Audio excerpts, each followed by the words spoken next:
마음과 생각을 새롭게 해주시기를 원합니다. 그리하여 주님께 받은 기쁨과 위로와 은혜와 평강을 다른 모든 이에게 전할 수 있도록 도와주시고 온 마음과 온 삶을 주님께 드릴 수 있도록 도우시기를 원합니다. 또한 주님 안에 살아가는 저희들에게 주어지는 고난을 이기게 하셔서 주님만을 높이고 주님만을 찬송하는 삶이 될 수 있도록 도와주시옵소서. 그리하여 은혜의 복음이 이 땅끝까지 이르러서 주님의 영광을 온전히 드러낼 수 있도록 함께해 주시옵소서. 또한 복음이 전해지는 곳마다 합수행해 주시고 능력으로 역사해 주셔서 힘있게 복음이 전해질 수 있도록 도우시기만을 원합니다.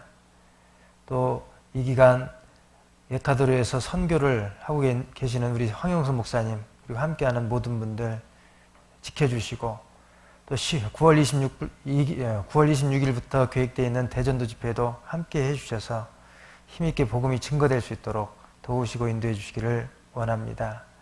뿐만 아니라 해외에서 복음을 위해 수고하시는 모든 선교사님들과 그 가족들에게도 함께 해주셔서 필요한 지혜와 능력으로 채워주시옵소서. 이제 이 시간도 저희들 모아주셨음에 저에게 필요한 말씀으로 채워주시고 또한 마음으로 받아서 세상에서 그리스도인으로 살아가는데 조금도 부족함 없도록 도와주시옵소서. 이 모든 것 제일 사랑하시는 예수님의 이름으로 감사하며 기도드렸습니다. 아멘. 성경 노마서 1장 7절입니다.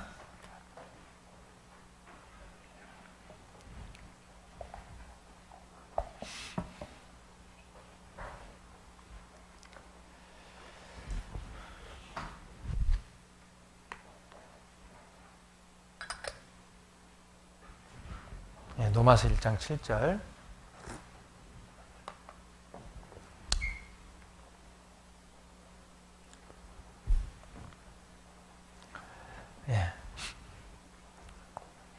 같이 읽겠습니다. 노마에 있어 하나님의 사랑하심을 입고 성도로 부르심을 입은 모든 자에게 하나님 우리 아버지와 주 예수 그리스도로 조차 은혜와 평강이 있기를 원하노라. 그동안 평안하셨습니까? 제가 강단에 서면 자주 이렇게 묻는 또 던지는 인사말 중에 하나가 이제 평강인데요. 의뢰의 또 형식적으로 드리는 인사말은 아닙니다. 신앙에서 아주 가장 중요한 핵심적인 단어, 가장 중요한 의미가 들어 있습니다. 그 사도 바울 서신서를 보면 서신서 앞부분에 항상 한결같이 하는 인사말이 있거든요. 은혜와 평강이 너희에게 있을지어다. 그 은혜와 평강, 그것 또한 형식적인 단어가 아니죠. 신앙에서 가장 중요한 핵심적인 두 단어가 은혜와 평강이죠. 그래서 은혜가 없으면 평강도 없습니다. 형식적인 신앙이 되고 또 외식적인 신앙이 되고 껍데기 신앙이 됩니다. 그리고 이 순서가 중요합니다. 은혜가 먼저고 그 다음에 평강이에요. 그래서 은혜가 없으면 평강도 없습니다. 이 본문 다시 보시면은 노마에 있어 하나님의 사랑하심을 입고 성도로 부르심을 입은 모든 자에게 하나님 우리 아버지와 주 예수 그리스도로 조차 은혜와 평강이 있기를 원하노라. 여기에도 은혜가 먼저고 그 다음에 평강입니다. 성경도 신앙도 인생도 순서가 중요해요. 그래서 5절에도 보면 5절 그로 말미암아 우리가 은혜와 사도의 직분을 받아. 이 전반부에는 은혜와 사도의 직분을 받아. 그 은혜의 직분이 같이 가는데 먼저는 은혜가 있고 그 다음에 직분입니다. 직분을 감당하기 위해서는 반드시 먼저 은혜가 주어져야 됩니다. 중반부에도 그 이름을 위하여 모든 이방인 중에서 믿어 순종케 하나니. 여기도 믿음과 순종. 그런데 순서는 있죠. 먼저 믿음이 있고 그 다음에 순종이 있는 거예요. 믿음이 없으면 순종도 없습니다. 그런 것처럼 이 순서가 정확해야 됩니다. 그래서 오늘 지금 평강하십니까? 라는 제목으로 6가지. 첫째, 은혜가 없으면 평강도 없다. 두 번째는 거룩이 없으면 평강도 없다. 세 번째는 순종이 없으면 평강도 없다. 네 번째는 화평이 없으면 평강도 없다. 다섯 번째는 임재가 없으면 평강도 없다. 여섯 번째는 기도가 없으면 평강도 없다. 이렇게 6가지 한번 정리를 해보려고 합니다. 평강이 없는 이유 6가지. 첫 번째, 은혜가 없으면 평강도 없다. 누가복음 1장 28절.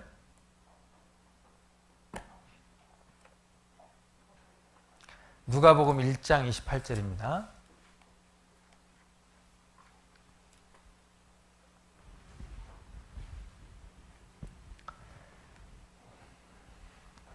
누가복음 1장 28절.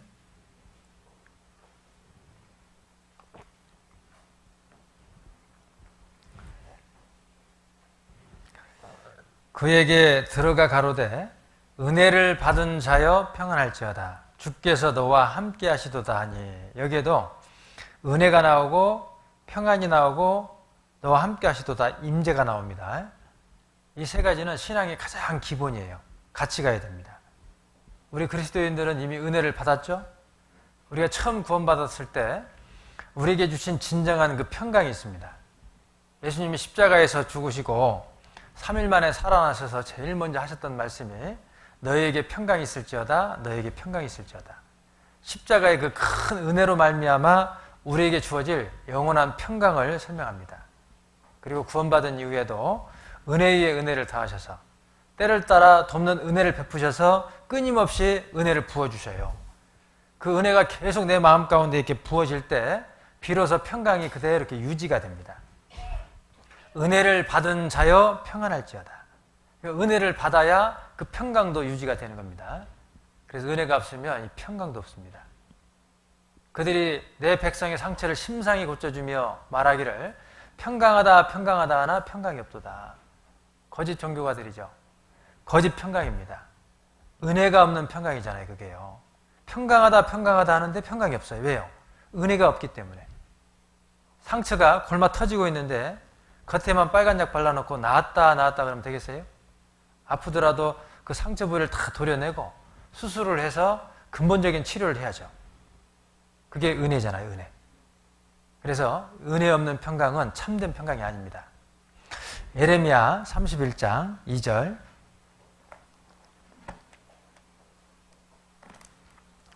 예레미야 31장 2절.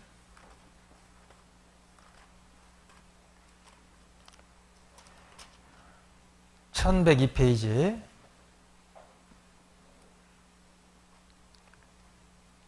31장 2절입니다. 예레미야 31장 2절.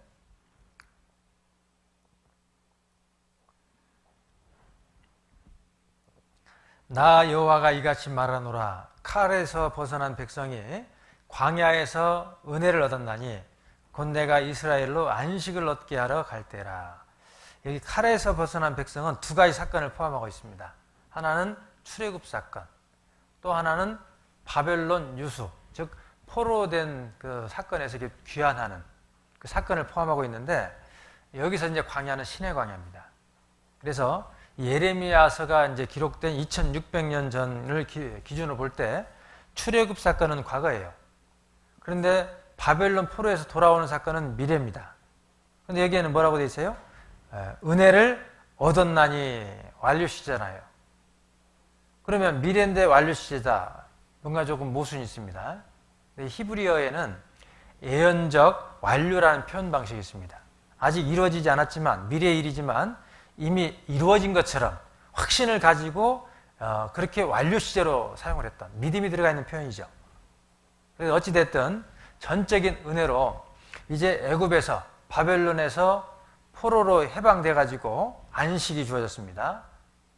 여기 안식을 얻게 하러 갈 때라. 그래서 가나안 땅에서 평강을 얻었습니다. 은혜를 얻고 그 다음에 안식이 주어졌어요. 그렇게 평강이 주어지니까 이제 4절 보시면 내가 다시 너를 세우고 너가 다시 연주하고 춤추고, 계속 다시라는 단어가 반복되는데 5절에 또 다시 포도나무를 심고 열매를 먹고, 6절에도 다시 하나님께로 나아가는 내용이 나오죠. 그러니까 이것이 진정한 회복입니다. 이렇게 은혜가 있고 평강이 있고 열매가 있어야 진정한 회복이라고 할 수 있습니다. 시편 72편 6절. 시편 72편 6절.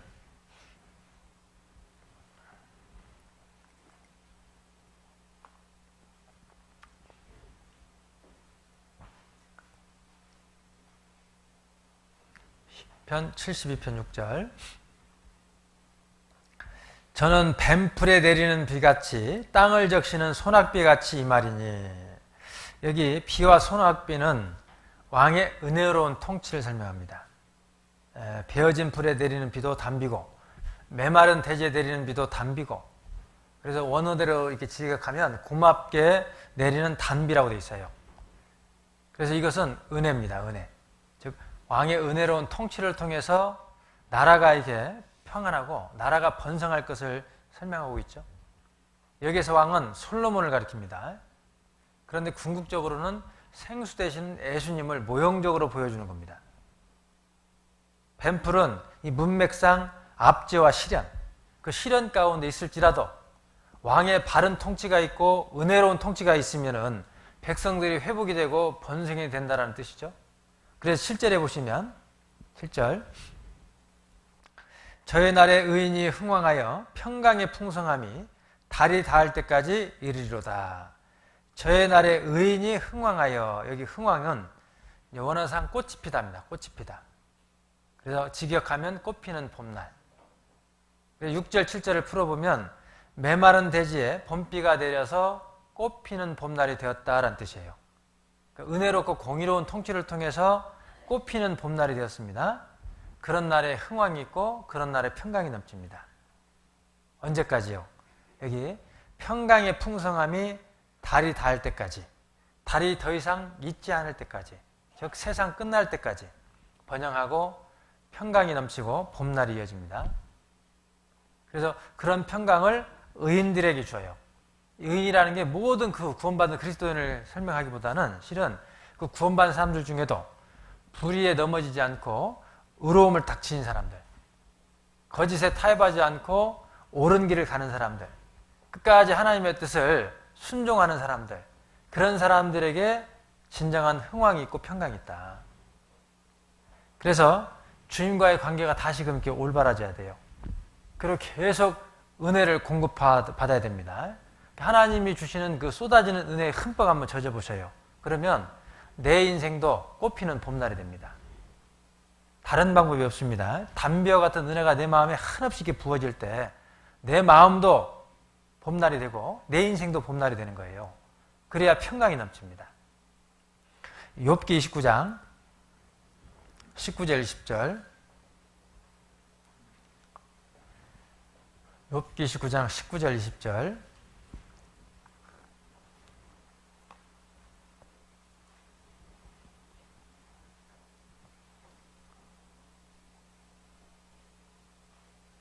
내 뿌리는 물로 뻗어나가고 내 가지는 밤이 맞도록 이슬에 젖으며 내 영광은 내게 새로워지고 내 활은 내 손에서 날로 강화해지느니라 하였었노라. 이 내용은 욥이 과거를 회상하는 내용입니다. 그래서 그때는 내 뿌리가 물로 착 뻗어나갔고 내 가지는 밤이 맞도록 이슬에 젖었는데, 그렇게 옛날을 회상하는 내용이죠. 즉 뿌리는 물과 연결되어 있고 가지는 이슬에 젖어 있는 상태. 성경에서 이슬은 은혜입니다. 은혜인데 이슬은 또 밤이 맞도록, 즉 밤에 내리잖아요. 이 고난 중에 특별히 은혜가 더 주어지는 겁니다. 그래서 은혜는 밤이 맞도록 내려지니까 은혜가 날로 그 뒤에 새로워지고 날로 강화해지느니라. 20절이죠. 그러니까 은혜가 있을 때 새롭고 강해지고 평강도 있는 겁니다. 만약 지금 평강이 없다면 혹시 은혜의 통로가 막혀 있는지 한번 살펴보고 기본으로 다시 돌아가야 돼요. 하나님과 관계에서 문제가 생기지는 않았는지를 살펴봐야 됩니다. 다른 방법 없습니다. 다시 기도하고 다시 말씀 읽고 듣고 다시 암송하고 다시 묵상하고 다시 새로운 마음과 각오를 가지고 주님과 함께 해야 돼요. 그러면 다시금 그 은혜를 부어주십니다. 그렇게 은혜가 있을 때 평강도 주어지는 거예요. 이제 두 번째, 거룩이 없으면 평강도 없다. 거룩이죠. 에레미야해가 1장 3절.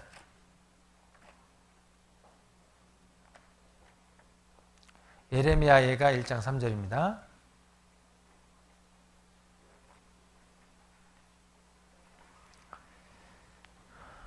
(1143페이지)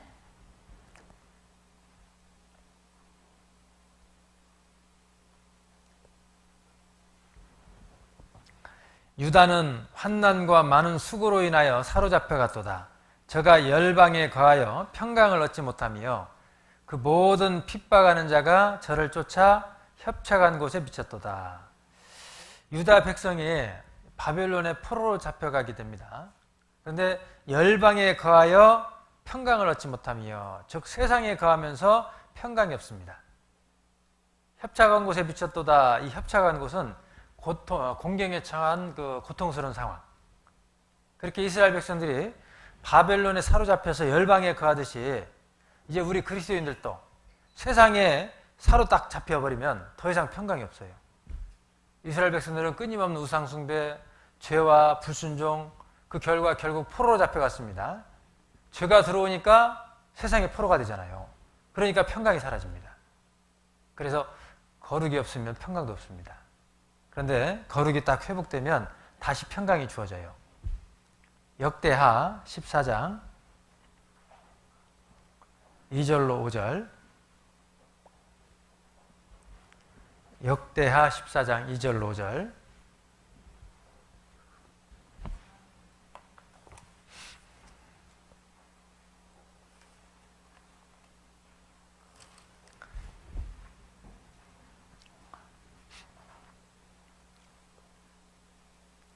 역대하 14장 2절 5절입니다.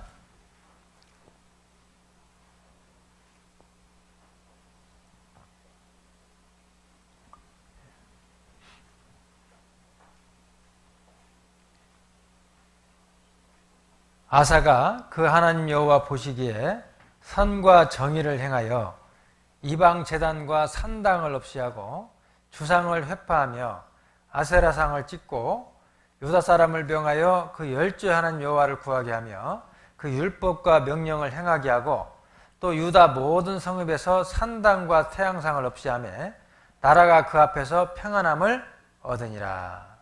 이때는 남유다의 태평시대, 남유다가 아사왕 때 한 10년 정도 태평성됐습니다. 그 이유가 무엇이냐? 첫 번째가 거룩이에요. 거룩. 3절에 보시면 이방 제단과 산당을 없이 하고 주상을 회파하며 아세라상을 찍고, 5절에도 또 유다 모든 성읍에서 산당과 태양상을 없이 하며, 우상을 제거하는 거룩입니다. 그 결과 5절 후반부에 평안함을 얻으니라. 거룩해지니까 평강을 얻게 됩니다. 그리고 두 번째는 4절 후반부에 그 율법과 명령을 행하게 하고, 순종이죠. 세 번째는 4절에 여호와를 구하게 하며 하나님을 찾은 겁니다. 그래서 7절에도 보면 여호와를 찾았으므로 또 주를 찾았으므로 평안을 주셨느니라. 이건 하나님의 임재입니다. 그래서 정리해 보면 거룩이 있고 순종이 있고 임재가 있으니까 평강이 주어지더라. 그래서 5절 후반부에도 평안함을 얻으니라. 6절에도 평안을 주셨으므로, 7절에도 평안을 주셨느니라. 이건 법칙과도 같은 거예요. 그래서 죄가 들어오면 평강이 사라지고, 죄가 사라지면 평강이 찾아옵니다. 그래서 먼저 거룩이 촥 앞서갈 때 나머지는 쭉 따라가게 돼 있어요. 제일 앞에 거룩이 서 있는 겁니다. 야고보서 3장 17절. 야고보서 3장 17절.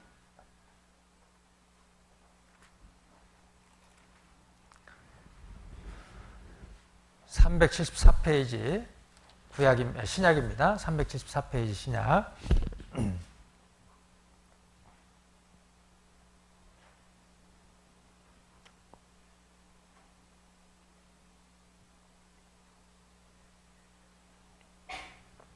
오직 이로부터 난 지혜는 첫째 성결하고 다음에 화평하고 관용하고 양순하며 긍휼과 선한 열매가 가득하고 편벽과 거짓이 없나니.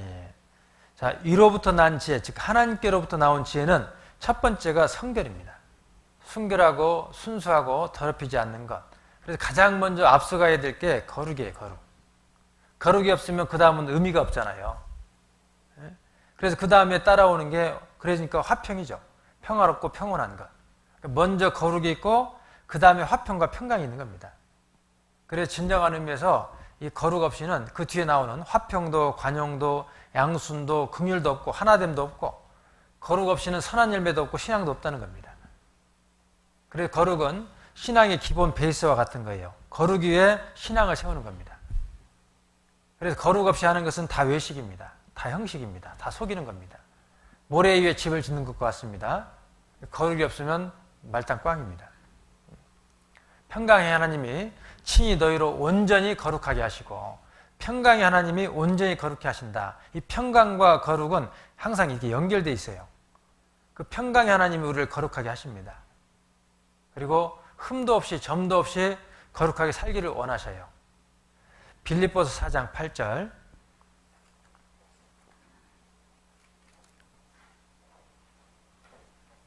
빌립보서 4장 8절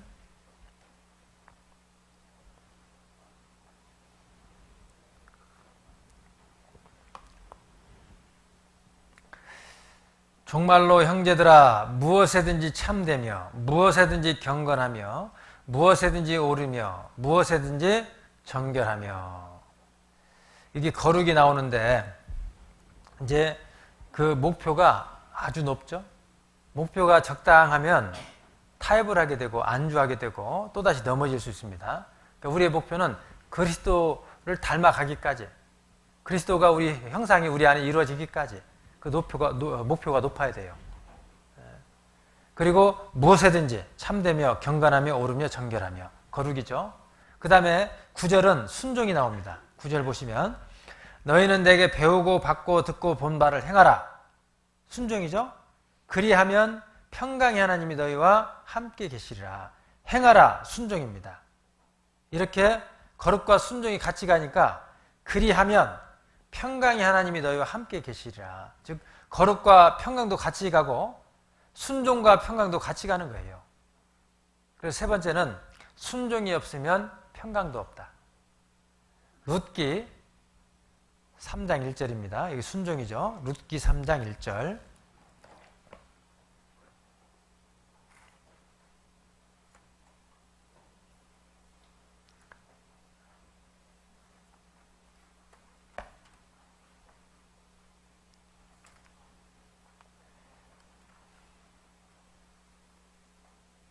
(405페이지) 구약입니다.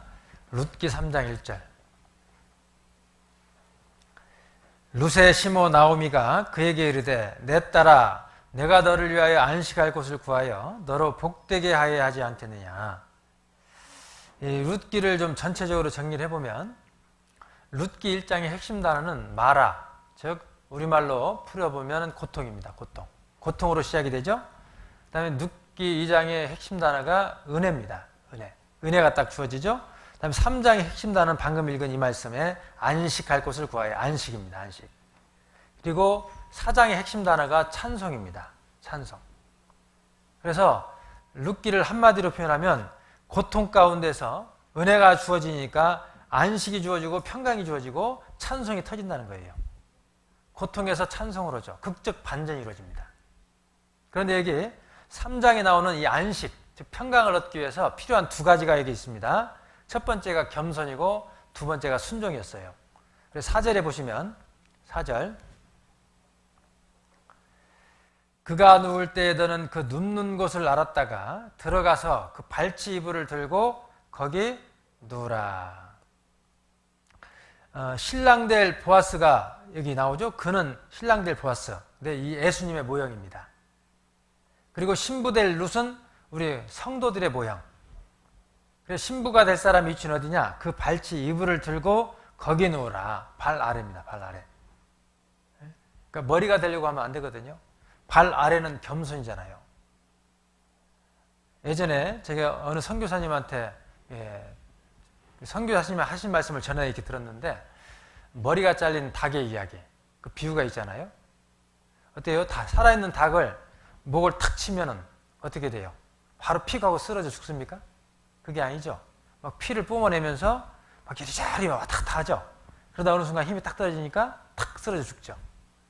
마치 그 모습이 주님이 우리의 머리 되셔야 되는데 그 머리가 없는 거예요. 자기가 머리가 되어 있는 겁니다. 하나님 보실 때는 머리가 없는 즉 닭과 같은 모습이잖아요. 자기가 모든 걸 주장하려고 그러고 자기 뜻대로만 하려고 그러고 그런 어떤 갈등이 있고 다툼이 있고 막 서로 머리가 되려고 그러고 그런 교회를 보면 하나님 보실 때는 정말 머리 없는 닭처럼. 그래서 먼저 우리 위치는 머리가 아닙니다. 발 아래 겸손. 또 두 번째 그 5절에 보시면 룻이 시모에게 이르되 어머니의 말씀대로 내가 다 행하리이다 하니라. 말씀대로 다 행하리이다. 이건 순종입니다. 순종의 세 가지 요소가 곧 그대로 다. 곧 그대로 다. 룻은 그렇게 순종했습니다. 겸손과 순종이 그 같이 가니까 결국 안식을 얻게 되었다. 결국 평안을 얻게 되었다. 샬롬입니다. 겸손하지 않으면 순종할 수 없고 순종하지 않으면 겸손할 수 없어요. 같이 묶여 있는 겁니다. 겸손과 순종이 같이 가니까 평강이 주어지는 거예요. 에레미야 6장 16절도 보겠습니다. 에레미야 6장 16절.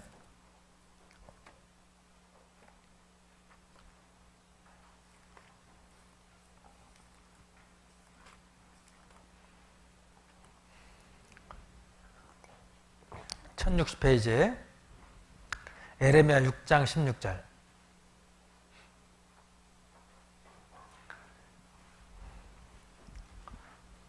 여호와께서 이같이 말씀하시되 너희는 길에 서서 보며 옛적 길 곧 선한 길이 어디인지 알아보고 그리로 행하라. 너희 심령이 평강을 얻으리라 하나 그들의 대답이 우리는 그리로 행치 않겠노라 했으며 선한 길로 행하라. 너희 심령이 평강을 얻으리라. 그러니까 순종하면 평강이 옵니다. 순종이 없으면 평강도 없습니다. 인생에는 두 길이 있죠. 옛적 길, 즉 선한 길이 있고 악한 길이 있어요. 이 선한 길, 옛적 길은 믿음의 선진들이 걸어간 길이고 그 길은 하나님이 원하는 길이고 하나님이 닦아놓은 그 생명의 길입니다. 영원한 길이고 의의 길이고 즐거운 길이고 평강의 길이에요. 그리고 믿음의 선진들이 한결같이 걸어갔던 그 길. 그런데 후반부에 보면은 우리는 그리로 행치 않겠노라. 유다 사람들은 기어이 악한 길로 갔습니다. 교만하니까 불순종합니다. 불순종하니까 교만해집니다. 열왕기하 25장에 보면 시드기야 왕이 끝까지 불순종하니까 결국 눈이 빠지게 되거든요. 그때 얼마나 후회했겠어요. 사사기 16장에 보면 삼손이 끝까지 악한 길을 갑니다. 끝까지 불순종을 합니다. 역시 눈이 빠지고 연자맷돌을 메고 다람쥐 쳇바퀴 돌듯이 그러고 있어요. 삼손이 그때 얼마나 후회를 했겠어요. 그 길은 안 가봐도 아는 길이고 불을 보듯 뻔한 길이거든요. 우리도 시드기야처럼 삼손처럼 불순종하면 육신의 눈은 밝아집니다. 그런데 신령한 눈, 그 신령한 눈은 어두워져 버려요. 그래서 깨달아진 것도 아무것도 없고 연자맷돌을 돌리듯이 먹고 사는 문제에 탁 매여가지고 그렇게 비참하게 살아갑니다. 아무런 소망 없이. 그 악한 길에서 돌이키라. 그러면 다시 너희 심령이 평강을 얻으리라. 우리가 들으려고만 해도 방향을 조금만 틀려고만 해도 돌이키려고만 해도 하나님 우리 마음에 기다렸다는 뜻이요. 기쁨을 주시고 은혜를 주시고 평강을 주셔요. 잠언 1장 33절. 잠언 1장 33절.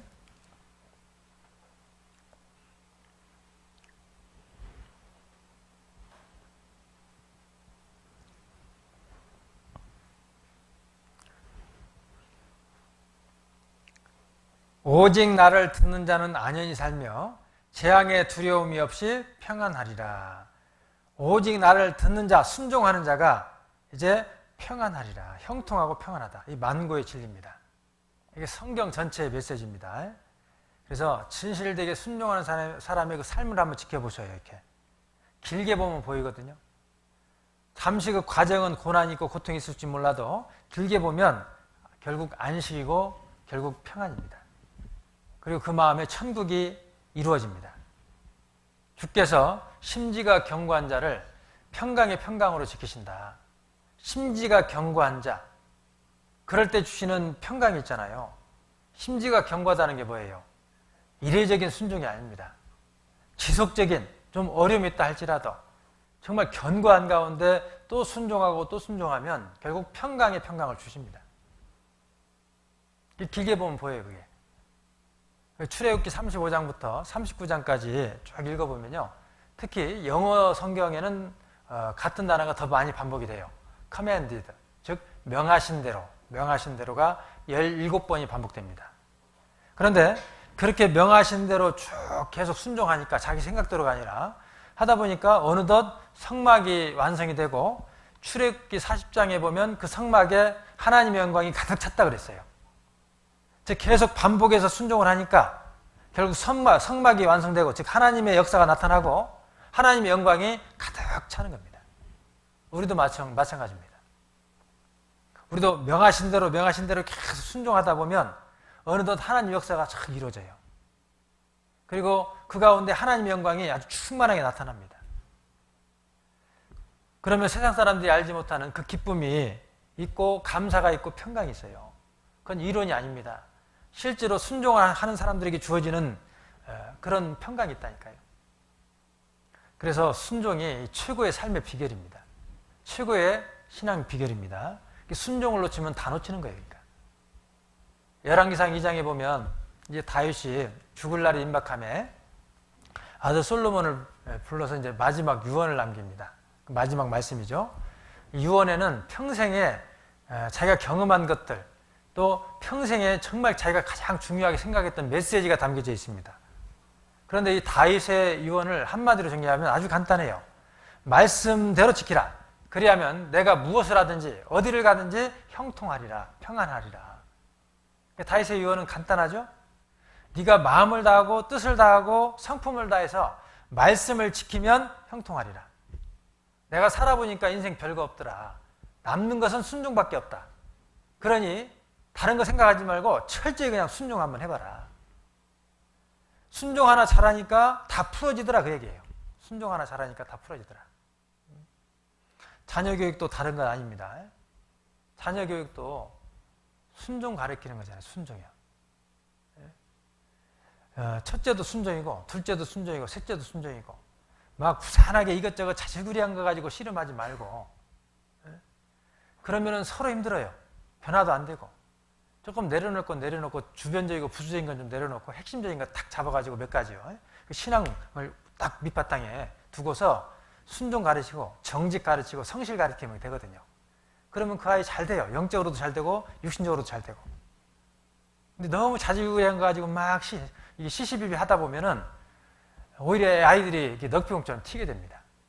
그래서 핵심을 딱 잡아가지고 반복해서 얼마나 이게 중요한지를 마음에 딱 새겨줘야 됩니다. 그 중에 하나가 순종이에요, 순종. 그 다음에 네 번째는 이제 화평이 없으면 순종도, 아니야, 평강도 없다. 화평이 없으면 평강도 없다. 화평이죠. 에베소서 4장.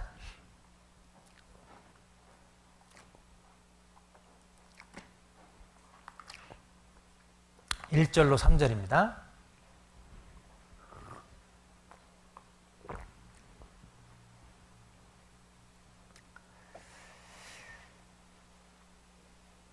에베소 4장 1절로 3절.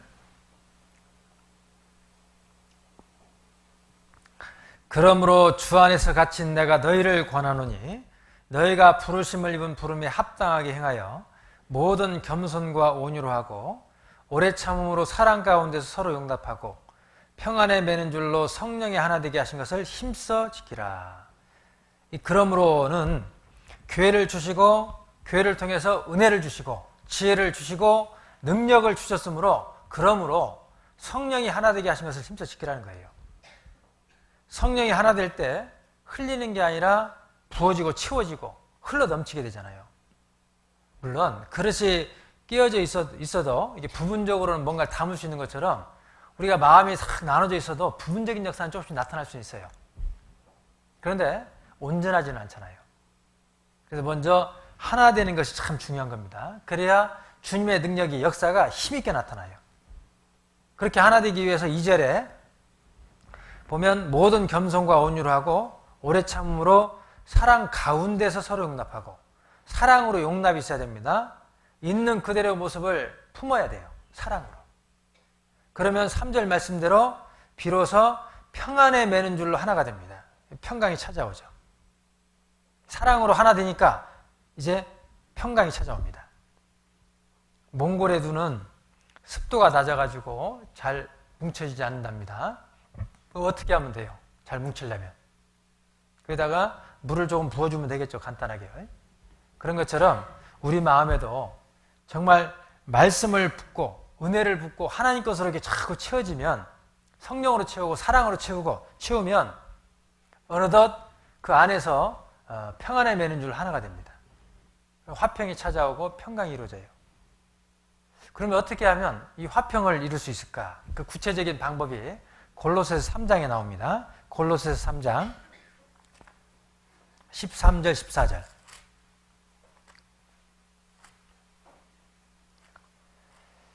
골로새서 3장 13절 14절.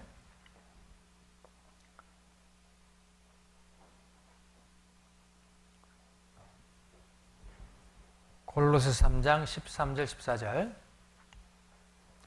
누가 네게 혐의가 있거든 서로 용납하여 피차 용서하되 주께서 너희를 용서하신 것과 같이 너희도 그리하고 이 모든 것 위에 사랑을 다하라. 이는 온전하게 배는 띠니라. 여기 13절에 보면 용서가 나오고 용납이란 단어가 나오죠. 그래서 화평을 위해서 첫 번째 용서하는 그리스도인이 되어야 됩니다. 두 번째 용납하는, 즉 있는 그대로 모습을 인정해주고 받아주는, 용납하는 그리스도인이 되어야 됩니다. 그리고 또 한 가지가 14절입니다. 이 모든 것 위에 사랑을 다하라. 세 번째는 사랑하는 그리스도인이 될 때 하나 될 수 있고 화평이 이루어집니다. 그래서 먼저는 용서죠. 용서. 주께서 너희를 용서하신 것 같이 너희도 그리하라. 예수님도 정말 많은 상처가 있습니다. 머리에 가시 박힌 자국이 있고 손과 발에는 못 박힌 자국이 있고, 그리고 온몸에는 채찍 자국이 있고 옆구리에는 창 자국이 있고, 그뿐만 아닙니다. 제자들은 죽는 데까지 따라가겠다고 하더니 혼장담했지만은 다 떠나가고, 수제자 베드로마저도 3번이나 부인하고 저주하고 떠나버립니다. 예수님 받은 상처에 비하면 우리가 받은 상처는 아주 작죠. 그런데 예수님은 그들을 진심으로 용서를 했습니다. 요한복음 13장에 보면 예수님이 제자들의 발을 씻기는 장면이 쫙 나오죠. 근데 이미 다 알고 계셨어요. 베드로를 발을 씻기면서 이놈은 나를 저주하고 배신하겠지 알았지만은 발을 씻겼어요. 가룟 유다의 발을 씻기면서 이놈은 나를 팔겠지 알았지만 그 발을 씻겨줬습니다. 요한의 발을 씻기면서 이놈도 나를 따라오지 않겠지 알았지만 발을 씻겨주셨어요. 그리고 용서와 사랑으로 본을 보였습니다. 너희는 그리고 나를 본받는 자 되라. 내가 이렇게 했으니 너희도 가서 이같이 행하라. 그런데 그렇게 용서한 이유가 있습니다. 여기 좀 줄을 걸치고 고린도 후서 2장 10절 11절.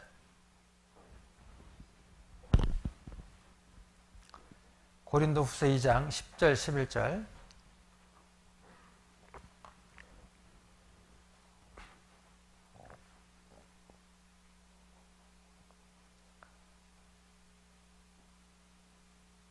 너희가 무슨 일이든지 네게 용서하면 나도 그리하고, 내가 만일 용서한 일이 있으면 용서한 그것은 너희를 위하여 그리스도 앞에서 한 것이니 이는 우리로 사단에게 속지 않게 하려 함이라. 우리가 그 계기를 알지 못하는 바가 아니로라. 이 사도 바울이 문제가 많았던 이 고린도 교회 성도들을 용서한 이유가 여기 있죠. 이는 우리가 사단에게 속지 않게 하려 함이라. 그러니까 사단은 하나 되게 하는 것을 어떻게든 깨트리려고 그래요. 그 괴계가 있습니다. 그래서 자꾸 옳고 그른 것만 따지게 해요. 그 사람이 충분히 옳을 수 있습니다. 그런데 그것만 따지다 보면 결국 교회가 하나가 되는 것이 깨트려져 버려요. 그럼 더 큰 걸 잃게 됩니다. 그러니까 절제라는 게 필요한 거예요. 성령의 9가지 열매 중에 제일 마지막에 절제가 나오죠. 그 절제가 뭐예요? 가장 큰 것을 위해서 작은 것들을 제한하고 내가 잠시 내려놓는 겁니다. 하나 되는 것이 가장 중요하기 때문에 하나 돼야 복음이 힘있게 전해지잖아요. 내가 조금 옳고 그른 걸 따지다가 그걸 깨트려 놓으면은 사단 마귀에게 쓰임받는 거라니까요. 사단 마귀는 어떻게든지 미워하게 하고 다투게 하고 도무지 용서 못하게 하고 결국 철저히 속는 겁니다. 물론 감정은 하나님이 주신 거예요. 감정에 솔직해야 되죠. 그래서 하나님, 제가 정말 너무너무 화가 납니다. 이거 해도 해도 너무 하는 거 아닙니까? 너무 미워서 마음을 어떻게 주체할 수가 없어서 막 분이 올라오고 하나님 앞에 그래서 막 하소연하듯이 토해낼 때도 있죠. 그런데 그 감정 자체가 죄는 아니에요. 그러나 그 감정을 어떻게 풀어가느냐는 좀 지혜가 필요합니다. 그래서 감정을 어떻게 다루느냐 세 가지로 좀 정리해보면, 첫 번째 유형은 감정을 급하게 드러내는 사람들이 있어요. 감정을 아주 급하게 드러내는 사람들. 잠언 12장 16절.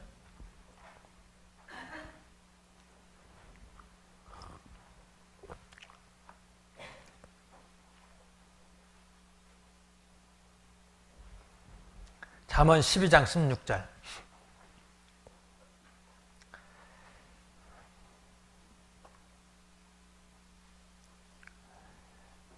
미련한 자는 분노를 당장에 나타내거니와 슬기로운 자는 수욕을 참느니라. 이게 당장에다가 밑줄 한번 그어보셔요. 미련한 자는 분노를 당장에 나타내거니와. 그 혈기는 누구나 있습니다. 다만 그것을 드러내느냐 마느냐의 문제죠. 이 감정을 당장 드러내가지고 더 큰 문제를 일으키는 것은 지혜가 아니에요.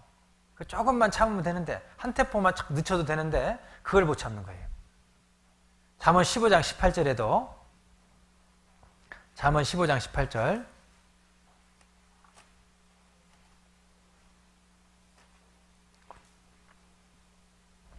분을 쉽게 내는 자는 다툼을 일으켜도 노하기를 더디하는 자는 시비를 그치게 하느니라. 쉽게 했다도 밑줄 한번 그어보셔요. 분을 쉽게 내는 자는 다툼을 일으켜도 더디하는 자는 시비를 그치게 한다. 그 감정을 당장 드러내지 않고 조금만 기다려도 다툼이 그치는데, 그 잠시, 그 조금을 못 기다려요. 조금을. 그래서 무엇보다 중요한 게 첫 번째 대응입니다. 상대방이 감정적으로 나올 때 여기서 옳고 그른 걸 따지자고 들어가 버리면요, 감정이 더 어떻게 돼요? 불에다가 기름 붓는 꼴이에요, 그게. 먼저 뭐부터 해야 돼요? 감정부터 일단 빼주고 대화가 되는 거거든요.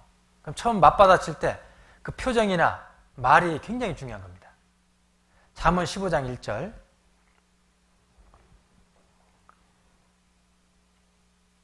유순한 대답은 분노를 쉬게 하여도 과격한 말은 너를 격동하느니라. 첫 번째, 내가 유순한 대답을 할 거냐, 그래서 감정을 빼줄 거냐, 아니면 과격한 말로 감정을 오히려 더 사게 할 거냐, 순간순간 판단을 해야 됩니다. 한 번만 생각이 들잖아요. 처음 받아치는 말이 정말 중요하다니까요. 그러니까 코를 비틀면 피가 나는 것 같이 너를 격동하면 다툼이 나느니라. 당연한 결과 아닙니까? 그 감정을 탁 끌어올려 놓으면 다툼이 생기는 건 당연한 결과죠. 그래서 분을 쉽게 내면 반드시 자기에게도 욕이 돌아와요. 그 잠언 25장 8절. 잠언 25장 8절.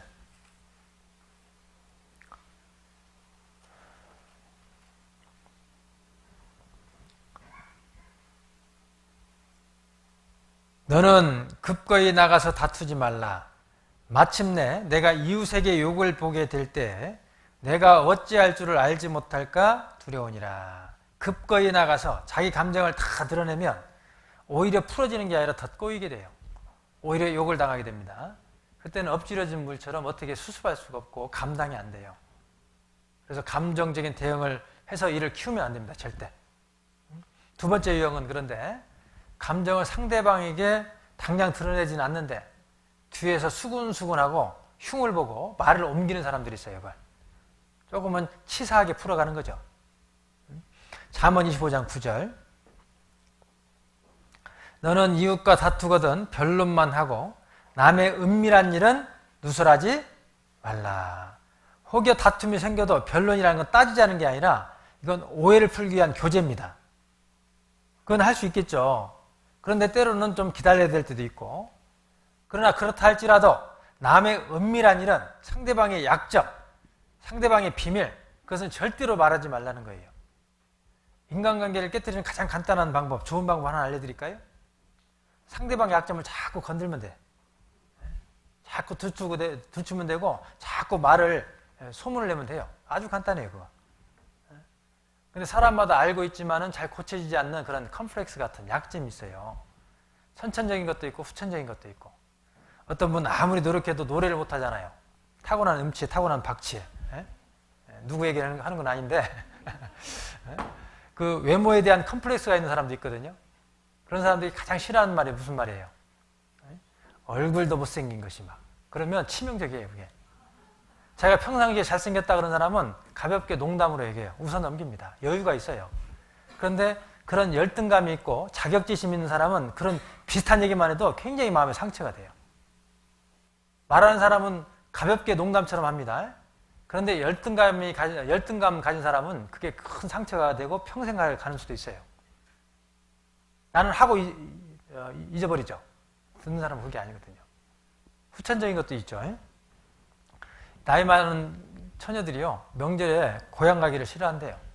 꼭 눈치 없이 나이를 묻는 분들이 계셔. 올해 나이가 어떻게 되냐고. 39이라고. 아니, 내년이면 40이네. 옛날 같으면 손주를 볼 나이라고 막 해가면서 꼭 그 염장을 지르는 분들이 계시잖아요, 이렇게. 얼마나 스트레스를 받아요, 그러면.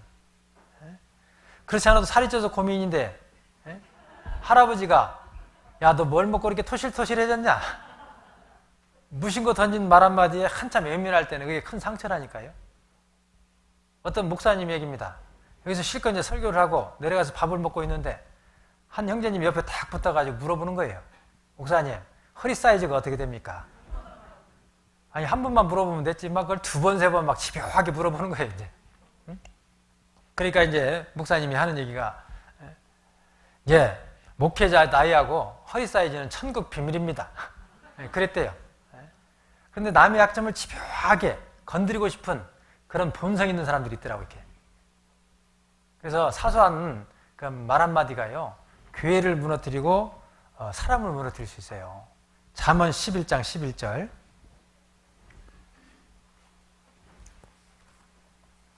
잠언 11장 11절.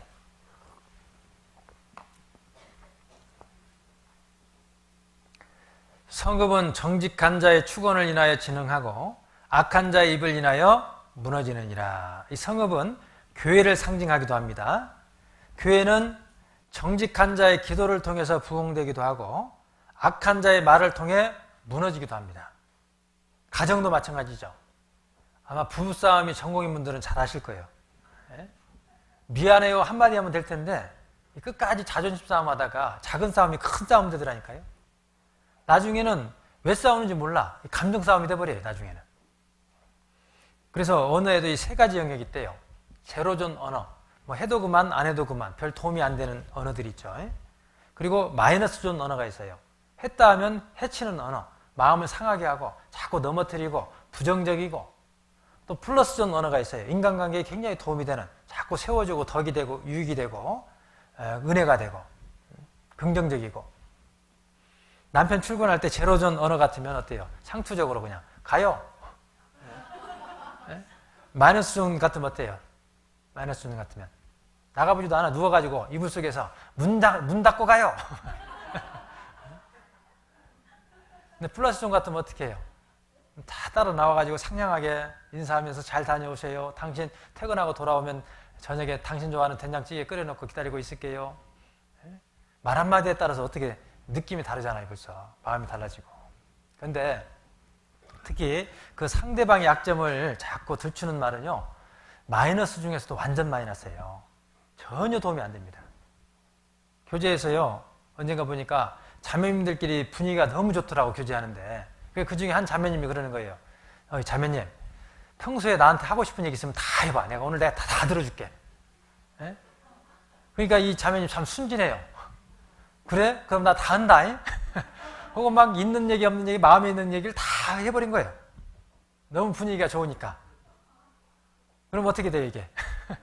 겉으로는 웃어요. 겉으로는 들으면서 그랬냐고 웃어. 자기가 한 말이 있기 때문에. 속에는 꿍 해요.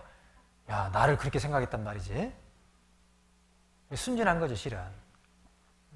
그리고 자기가 그렇게 챙겨주고 어려울 때 도와주고 부지런히 베풀었는데 결정적인 순간에 배신감을 느낄 때가 있어요. 왜 그럴까요? 나는 9가지 잘해준 걸 기억을 합니다. 상대방은 1가지 못해준 걸 기억해요. 그러니까 서로 자꾸 오해가 생기고 서로 자꾸 엇갈리는 거예요. 그러니까. 그런데 서로 상대방 입장에서 좀 생각을 해줘야 됩니다. 그래서 큰 것을 베풀려 하기보다는 그 사람의 약점을, 조금 부족한 것들을 감싸주고 위로해주고 어떻게든지 격려해주고 그 허물을 덮어주는 사람에게요, 진심으로 감사하는 마음이 생겨요. 물론 받아들이는 입장에서도 성숙한 태도가 필요합니다.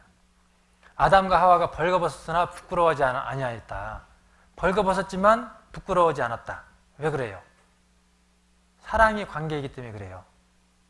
그런데 죄가 딱 들어오고 사랑이 깨지니까 제일 먼저 드러난 게 뭐예요? 벌거벗은 거에 대한 수치, 부끄러움이잖아요. 그러니까 사랑하는 사이에서는 벌거벗은 게 부끄럽지 않거든요. 우리는 한 피 바다 한 몸 이룬 영원한 가족입니다. 사랑의 관계예요. 사랑의 관계. 사랑이라는 게 뭐예요? 자기 부족한 걸 드러낼 수 있어야죠. 물론 하나님께 드러낼 게 있고 교회 앞에, 사람 앞에 드러낼 게 있습니다. 그건 좀 지혜가 필요하죠. 그러나 자기 것을 드러내고 발씻음을 받아야 되는 거잖아요. 그 사랑의 관계이기 때문에. 그래서 자기 약점을 다른 사람이 건들면 아파요. 밥을 많이 먹고 있는데 밥도 많이 먹는다고 그러면 얼마나 서러워요, 그게. 그런데 퉁생이 먹으면 그러잖아요. 그런데 그럴 것 없어요. 자기가 많이 먹잖아요. 그러면 나 원래 많이 먹거든 하고 먹으면 돼요. 너스레 떨면서. 그거 누가 뭐라고 그래요? 그냥 웃어 넘기지. 그러면 스스로 자기 약점을 건드려 버리면 되거든요. 나 원래 건망증이 심하거든 하고 자꾸 잊어버리면 돼요. 조금 푼수처럼 하면 돼요, 그냥. 그러면 사람이 편해지는 거예요, 이렇게. 교회 안에서도. 자기도 편해지고. 타락한 기질이 있는 사람들은 그렇게 좀 만족을 해줘야 된다니까요. 그래야 좋아해요, 사람들이. 그래야 조금 이게 벽도 없어지고 허물도 없어지면서 우리가 사랑으로 막 하나 될 수 있는 겁니다. 그런데 그런 걸 스스로 자꾸 감추려고 그러고 상대방을 자꾸 찾아내려고 그러고 그러면 이게 거리감이 생기고 벽이 생기는 거예요. 그런데 또 세 번째 유형은 자기 감정을 그대로 이렇게 눌러서 참는 거예요, 참는 거. 그래서 참기만 하면 어떻게 될까요? 하나님, 저 이렇게 잘 참고 있습니다. 저 대견하죠? 저 잘하고 있죠? 하나님이 그걸 원할까요? 아니요. 하나님이 그걸 원하시는 거 아닙니다. 참다 보면 언젠가는 폭발을 해요, 폭발을. 실제로 있었던 실화입니다. 성지순례를 가는데 이제 중동지방의 음식이 좀 느끼하고 그래서 꼭 챙겨가는 음식 중에 하나가 김치입니다, 김치. 중동 여행 갈 때는. 그럼 이제 단체로 가니까 비닐에다 해가지고 박스에다 딱 넣었잖아요, 이렇게. 근데 그게 한여름이었어요, 또. 그리고 그때가 테러 사건이 있었고 그랬기 때문에 검문 검색이 굉장히 강했습니다. 박스마다 다 도르코 칼로 이렇게 뜯어보듯이 이렇게 뜯어보는 거예요, 이렇게. 그래서 공항 그 검문대에서요, 칼을 딱 댄 거예요. 어떻게 됐을까, 이게? 에? 이게 여름이라 그냥 빵빵하게 부풀어 올랐죠, 이제. 거기다 칼을 댔습니다. 뻥 하고 터진 거예요. 막 폭탄이다 엎드려 하고 난리가 났어요, 공항에서. 그런데 김치 국물이 무슨 색깔이야? 여기서 막 비명이 나고 난리가 났습니다, 이게. 그럴 수 있어요, 우리 마음이. 계속 감정을 눌러 참기만 하면 용수철처럼 탁 눌려있다가요, 언젠가는 튀어오른다니까요. 나는 여기까지인가 봐. 이게 나의 한계인가 봐. 하고 폭발해버려요. 그러면 감당이 안 돼, 아무도. 그래서 그 감정을 그때그때 건강하게 신앙적으로 잘 처리를 해줘야 돼요. 신앙적으로. 그게 지혜입니다. 시편 4편 4절.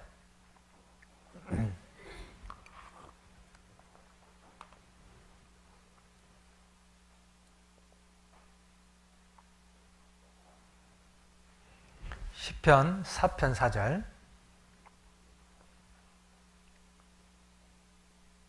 너희는 떨며 범죄치 말지어다. 자리에 두어 심중에 말하고 잠잠할지어다.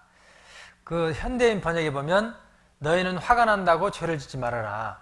자리에 두어 조용히 생각하며 너희 마음을 살펴라. 화가 난다고 죄를 짓지 말고 먼저 하나님 앞에 솔직하게 자기 감정을 내어놓고, 감정을 사람에게 풀어버리면은 문제가 생길 수 있잖아요. 먼저는 하나님께 감정을 전부 다 풀어내야 돼요.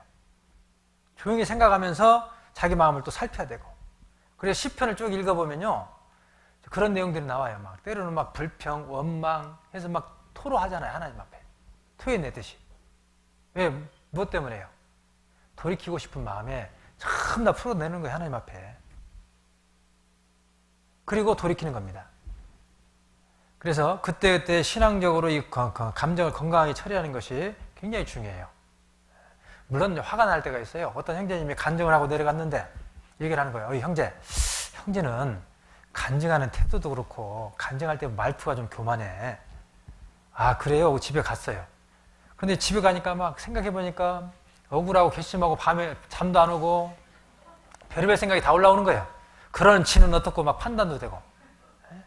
그래서 막 감당이 안 되니까 무릎 꿇고 무조건 이제 기도했죠. 한참 기도를 하는데, 주님, 제가 그렇게 교만합니까? 제 말투가 그렇게 문제가 됩니까? 제 간증이 그렇게 문제가 있습니까? 너무 억울해가지고 기도합니다. 그렇게 막 한참 기도하다 보니까 기도 중에 문득 떠오르는 거예요. 그 생각이 번쩍 들어와요. 나는 부족한 게 너무너무 많은 사람인데 그 형제님 눈에 그 한 가지만 딱 보이게 한 것도 감사하다. 그것도 은혜다. 그 한 가지 생각이 딱 들어오니까 순간 마음에, 기도 중에요, 마음이 싹 풀어져 버린 거예요, 이게. 그리고 용서할 마음이 생기더래요. 용서할 마음이. 그러니까 그게 큰 차이가 아니거든요, 실은요. 기도 가운데서 마음을 조금만 달리 먹으면 마음이 금방 넓어져 버려요, 우리 마음은. 이미 성령이 우리 안에 들어와 계시기 때문에. 그리고 사과할 마음도 생기는 거잖아요. 그래서 한쪽에서는 진심으로 사과하면 되거든요. 여보, 어제 정말 당신한테 짜증 부린 거 미안해.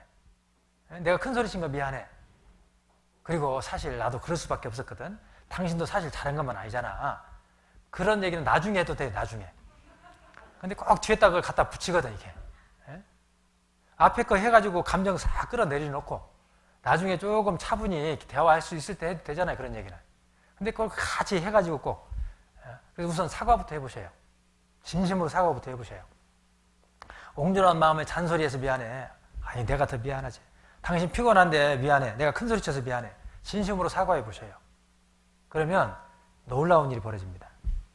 사과를 해야 될 때 사과를 하지 않아서 이 관계가 다 틀어지는 거거든요. 그런데 이 사과를 잘하지 않는 사람들 이렇게 지켜보니까요, 두 가지 이유가 있더만요. 첫째는 자신의 실수인 줄 알면서도 자존심 때문에 안 하는 경우. 자존심 때문에. 그런데 올바른 자존심은 품인데요, 올바르지 않는 자존심은 열등감입니다. 자신감이 있는 사람은요, 사과하고 바로 돌이켜요, 자신 있게. 근데 그 열등감이 있어서 그래요, 열등감이.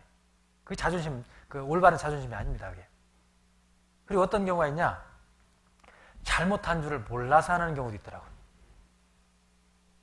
자기가 실컷 잘못해놓고 몰라요, 그걸. 잠언 12장 15절에도 미련한 자는 자기 행위를 바른 줄로 여기나 지혜로운 자는 권고를 듣느니라. 미련한 자는 자기 행위를 바른 줄로 여긴대요. 자기 반성 능력이 없는 겁니다. 자기 반성을 하려면 자기 본성을 거슬려야 돼요. 자기 본성이 자기 편이에요. 그러니까 상대방에 대해서는 옹색하고 자기에 대해서는 그래서 관대한 거니까 상대방의 부족한 것은 잘 봐요. 근데 자기 것은 잘 못 봐요. 그러니까 다른 사람이 알려주는 것도 한계가 있거든요. 자기 과실을 인정하지 않는 사람 아무리 얘기해도 이리저리 싹 빠져나가 버립니다. 그것은 모르셔서 그러거든요. 부분적으로 알아서 그러거든요. 한쪽 얘기만 들어서 그러거든요. 싹 피해가 버려요. 그럼 뭐 해줄 말이 없잖아요, 그러면. 그런 사람들한테는. 그리고 그런 사람들하고 교제하려면 얼마나 많은 에너지가 필요한지 몰라요. 사람이 사람 변화시키는 건 그래서 한계가 있습니다. 그럼 어떻게 해야 돼요? 성령이 깨닫게 하셔야 되거든요. 기도 가운데 계속 말씀을 통해서 자기를 비춰봐야 돼요. 그러니까 묵상이 없으면 자기를 모릅니다. 실은 자기 반성 능력이 없는 사람은 묵상이 없는 거예요, 실은. 묵상이. 제대로 된 묵상을 한번 해보셔요. 그러면 결국 자기를 점점 알아가는 거거든요. 근데 그 묵상이 없으니까 자기 신앙을 착각을 합니다. 자기가 꽤나 높은 것처럼. 신앙이요. 그러니까 높은 말을 하고 높은 행동을 하려고 그래요. 근데 하나님 보실 때 요만큼이거든요. 그러니까 어떤 일이 벌어져요? 평상시에는 높은 말을 하고 높은 행동을 하는데 조금만 자기 문제가 되고 누가 딱 찌른다. 누가 막 어때요? 속을 뒤집어 놓는다. 그러면 금방 육신이 다 나옵니다. 금방 드러나요. 그리고 자기는 몰라, 그걸. 이래놓고 다른 사람이 나를 어떻게 생각할까? 그것 때문에 아프고. 그래서 자기 신앙을 정확히 아는 게 중요해요. 그러려면 기도 가운데 정말 묵상을 해야 됩니다. 그래야 자기를 알아가고 고칠 수 있어요. 그리고 다른 한쪽에서는 또 진심으로 용서하면 됩니다. 하나님 우리를 용서해 주신 것처럼 용서하지 않으면 자기 마음이 어두워요. 평강도 없습니다. 미움과 시기와 질투에 사로잡히게 돼요.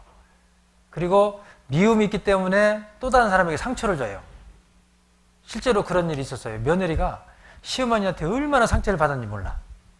그래서 나는 절대 저런 시어머니는 되지 말아야지 그랬는데 막상 며느리를 놓고 보니까 어느덧 더한 시어머니가 돼 있더라고. 더한 시어머니가 돼 있어요. 왜요? 없는 것 주는 게 아니거든요. 자기가 상처 받았는데 그 시어머니를 얼마나 묵상했는지 시어머니를 닮아 있어. 시어머니를 계속 묵상을 했거든요. 그러다 보니까 어느덧 자기가 시어머니를 닮아 있더라니까요. 아니, 하나님을 묵상해야지. 왜 시어머니를 묵상해요? 그래서 주님을 위해서, 교회를 위해서, 우리를 위해서, 나를 위해서 용서해야 됩니다. 용서는 강자가 해요, 약자가 해요? 강자가 하죠. 그러면 상처를 준 사람이 강자입니까, 약자입니까? 상처를 준 사람이 강자예요, 약자예요?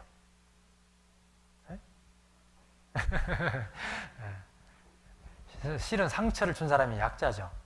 교회 안에서는. 왜? 신앙이 그만큼 어리고 육신이 강하기 때문에 약자입니다. 그러면 상처를 받은 사람이 어때요? 먼저 용서를 해야 돼요. 먼저 손을 내밀어야 되고. 그게 교회의 사랑의 법입니다. 그게. 실제로요, 잘못한 사람이 벌을 받아서 관계 회복이 되는 게 아니라 상처받은 사람이 무조건 긍휼을 베풀고 무조건 선을 내밀고 용서하기 때문에 회복이 되는 거거든요. 주께서 너희를 용서하신 것 같이 너희도 용서하라. 그리고 더 나아가서 서로 이해하고 용납하려고 노력을 해야 됩니다. 그리고 두 번째, 화평을 이루기 위한 두 번째 용납입니다. 용납. 로마서 15장 7절.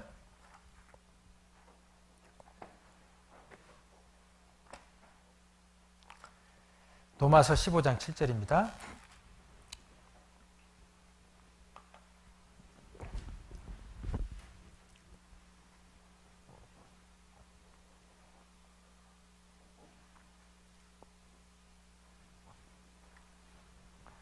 이러므로 그리스도께서 우리를 받아 하나님께 영광을 돌리심과 같이 너희도 서로 받으라. 주님이 우리가 죄인 되었을 때, 또 원수 되었을 때, 우리가 연약할 때 있는 그대로 모습을 받아주셨던 것처럼 그 사랑 때문에 우리가 변화된 거잖아요. 실은 하나님이요, 지금도 우리 사랑으로 인도하시거든요. 자, 보셔요. 하나님은 전능하신 창조주입니다. 그분이 힘이 없어서 우리를 못 꺾겠어요? 힘으로 꺾을 것 같으면? 만약에 주일날 교회에 안 나온다, 하나님이 다리라도 하나 딱 부러뜨릴 것 같으면 못 하겠어요, 그거? 그럼 무서워서 다 나오겠죠. 그러면 목회자가 참 목회하기 쉬워요. 신방 갈 것도 없어요. 하나님이 알아서 탁탁 꺾어 놓으니까. 그럴 힘이 없어서 안 꺾을까요? 그런데요, 그분이 그렇게 하면 겉은 꺾이잖아요. 속이 안 꺾이거든요. 그러니까 그 힘을 포기하시고 전능자가 이 땅에 십자가로 내려오셔서 사랑을 보이신 거예요. 사랑. 그 사랑으로 우리를 속부터 꺾어 놓은 겁니다. 속과 겉이 그러니까 꺾이잖아요. 사랑으로 우리를 변화시킨 거거든요. 우리를 그런 나를 받아주신 거거든요. 자녀 교육도 마찬가지입니다. 자녀들이 어리다고 가장 우리가 유혹을 받는 방법이 뭐예요? 힘으로 꺾는 거거든요. 힘으로. 그럼 꺾이는 것처럼 보일 수 있어요. 근데 그런 아이들이 나중에 커보셔요. 머리가 굵어지면 또다시 튑니다. 그 속이 꺾이지 않는 거거든요. 그래서 그런 유혹을 우리가 좀 버리고 사랑으로 자녀를 키우듯이 주님이 우리를 그렇게 받아주셨잖아요. 그런 것처럼 너희도 서로 받으라.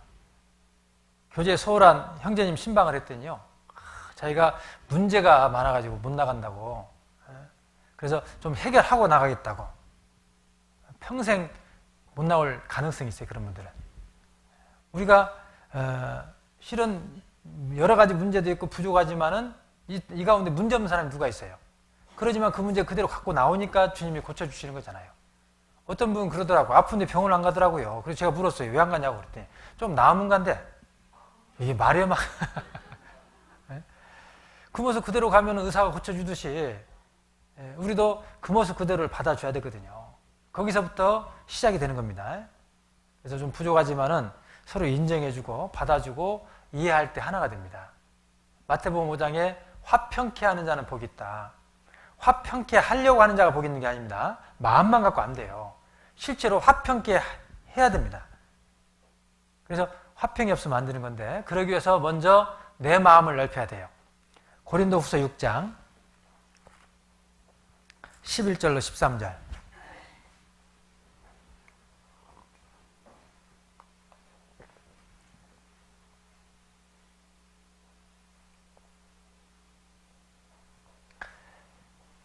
(6장) 11절로 13절.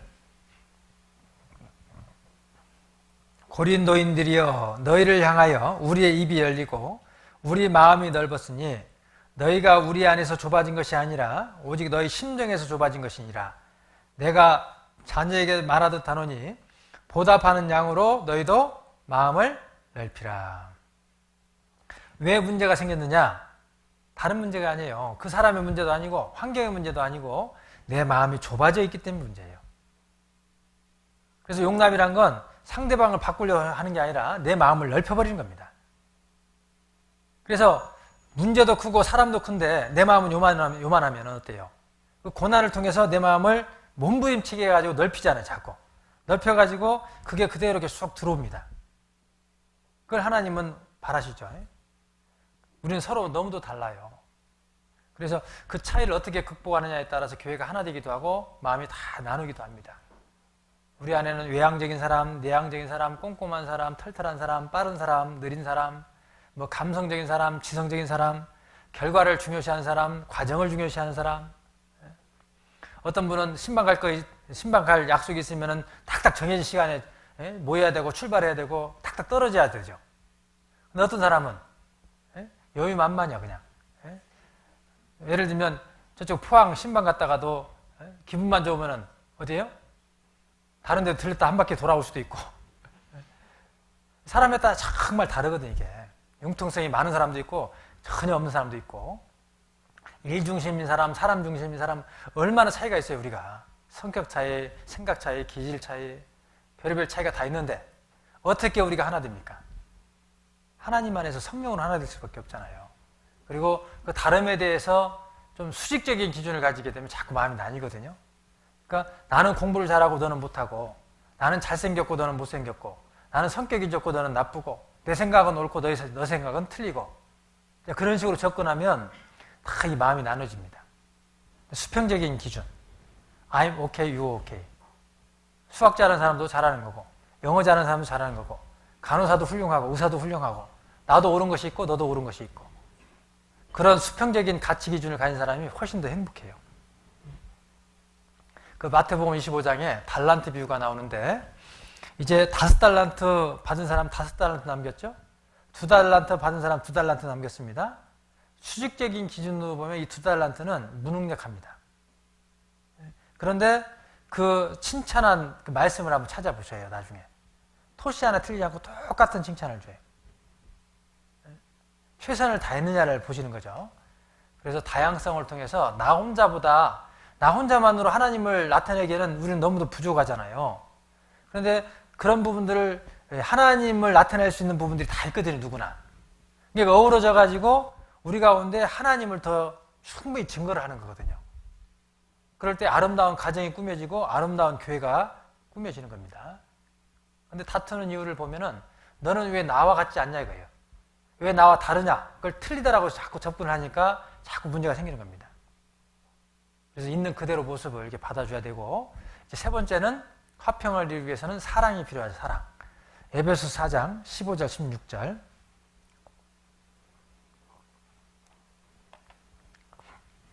에베소 4장 15절 16절.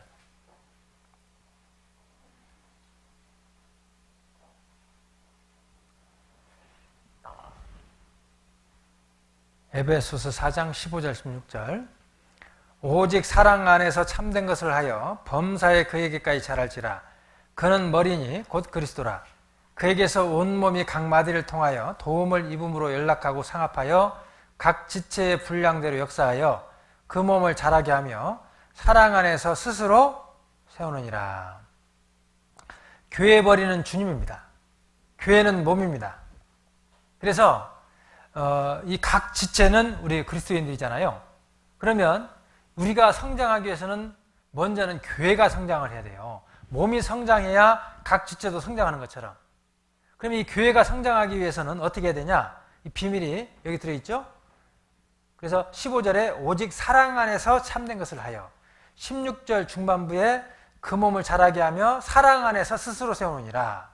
그러니까 교회가 성장이 되려면 반드시 사랑 안에서 행해야 된다는 겁니다. 그래야 교회가 성장하고 우리도 성장할 수 있어요. 사랑이 절대적입니다.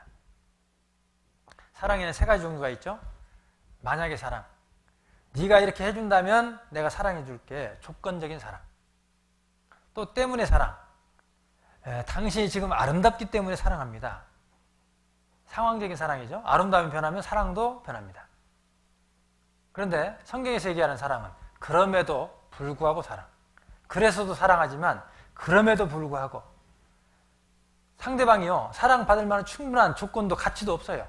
그럼에도 무조건적인 사랑. 나를 미워하고 멀리하고 싫어해도 그럼에도 불구하고 사랑하는 사랑. 그런 사랑이 있을 때 하나 될 수 있는 거거든요. 그러면 그런 사랑이 있는지 없는지를 알 수 있는 아주 간단한 기준 두 가지가 있습니다. 나에게 과연 그런 사랑이 있는가? 첫째는 그럼에도 불구하고 사랑이 있으면 상대방 중심이 됩니다. 자기 중심이 아니라 철저히 상대방 중심이 돼요. 이기주의가 아니라 이타주의. 하나 예를 들어볼까요? 한 학생이 밤새도록 컴퓨터 게임을 하고 있어요. 그 엄마가 그걸 봤습니다. 그럼 뭐라고 그래요? 야 이놈아, 너 빨리 앉아. 너 나중에 뭐가 되려고 그래? 아주 투박하게 책망을 하잖아요. 그런데 하숙집 아줌마가 봤다. 아주 신사적이죠. 학생 앉아. 무슨 얘기예요 지금? 뭘 걱정해요? 하숙집 아줌마는 전기세를 걱정하거든. 자기가 손해볼까 봐 아주 그 자기의 이익을 따지고 이기주의죠. 그래서 정말 그럼에도 불구하고 사랑이 없으면 철저히 이기적으로 자꾸 돌아갑니다. 자기가 손해보고 자기가 상처받을까 봐 자꾸 어떤 마치 거리를 두듯이 자꾸 피하기도 하고. 그래서 진짜 그런 사랑이 있으려면 자꾸 이타적으로 가야 됩니다. 이타적으로.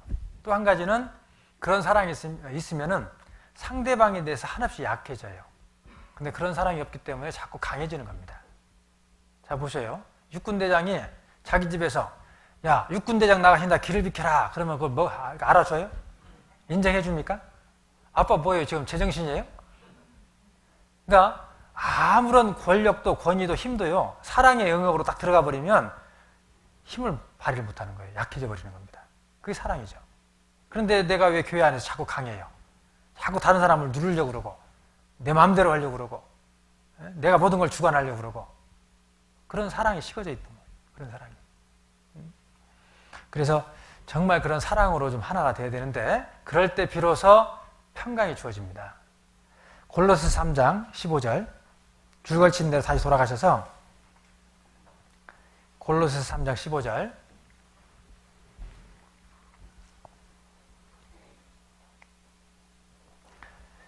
그리스도의 평강이 너의 마음을 주장하게 하라. 평강을 위하여 너희가 한 몸으로 부르심을 받았나니 또한 너희는 감사하는 자가 되라.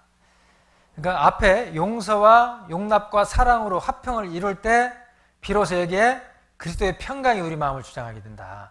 그러니까 화평과 평강도 연결되어 있죠. 화평이 없으면 그래서 평강도 없습니다. 다섯 번째, 이제 임재가 없으면 평강도 없다. 임재죠. 시편 46편 1절. 시편 46편 1절.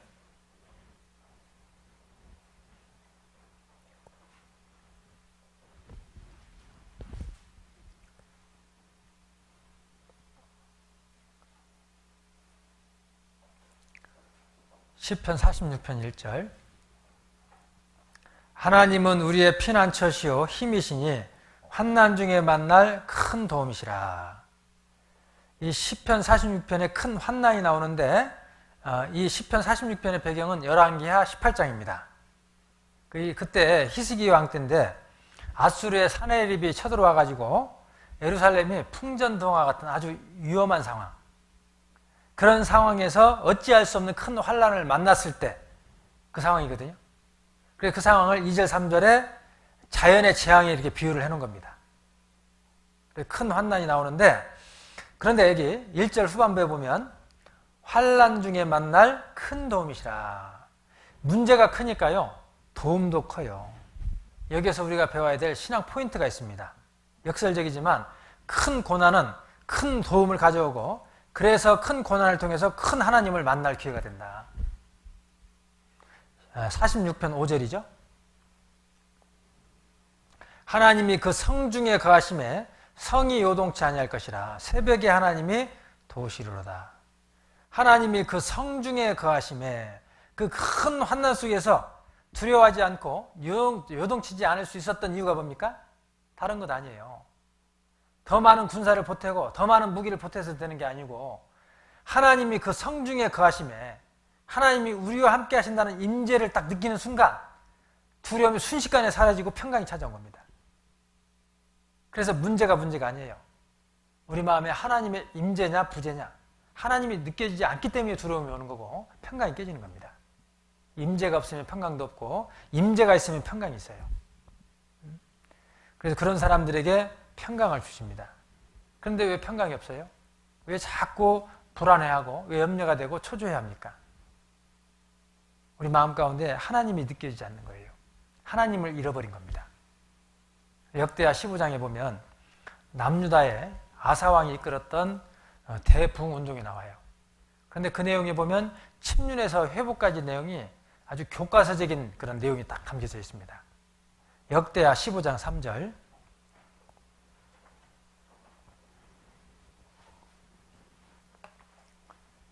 역대하 15장 3절.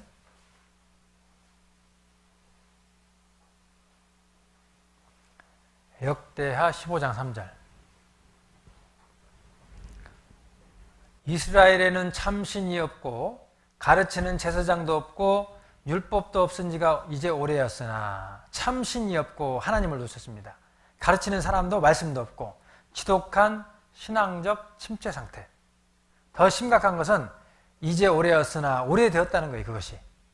그러면 이 유다 백성들이 침륜에 빠진 근본 원인이 무엇이냐? 여기 참신이 없고 하나님을 놓친 겁니다. 하나님을 잃어버린 겁니다. 그래서 회복이 되려면 가장 먼저 하나님을 찾아야 돼요. 가장 먼저 하나님의 임재가 있어야 됩니다. 4절이죠. 그 환난 때 이스라엘 하나님 여호와께 돌아가서 찾음에 저가 그들의 만난 바가 되셨나니. 그러니까 진짜 회복이 되기 위해서는 무엇보다도 하나님을 찾아야 됩니다. 그리고 기어이 하나님을 만나야 됩니다.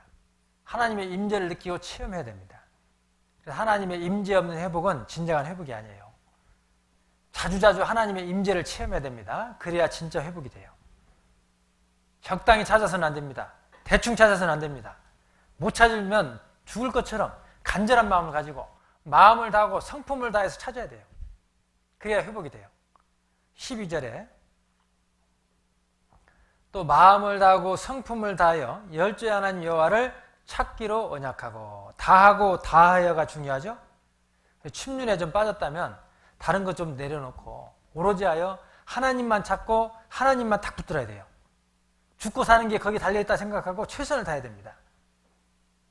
그러면 15절에 온 유다가 이 맹세를 기뻐한지라 무리가 마음을 다하여 맹세하고 뜻을 다하여 여호와를 찾았으므로 여호와께서 저희의 만난 바가 되시고 비로소 이제 그 사방에 평안을 주셨더라.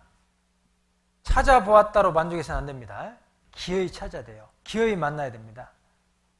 마음을 다하고 성품을 다해 찾으면 하나님이 반드시 만나주셔요. 그래서 침륜의 성경적인 정리는 하나님을 놓친 거고 회복의 성경적인 정리는 하나님을 찾은 겁니다. 그렇게 하나님 만난 바 되니까 그 사방에 평안을 주셨더라. 평강이 오고 마음이 변하고 삶이 변하는 거예요. 그래서 어떤 식으로든지 기도를 통해서 말씀을 통해서 교제, 봉사, 전도, 찬송 여러 방편을 통해서 어떻게든지 하나님의 임재를 계속 체험을 해야 됩니다.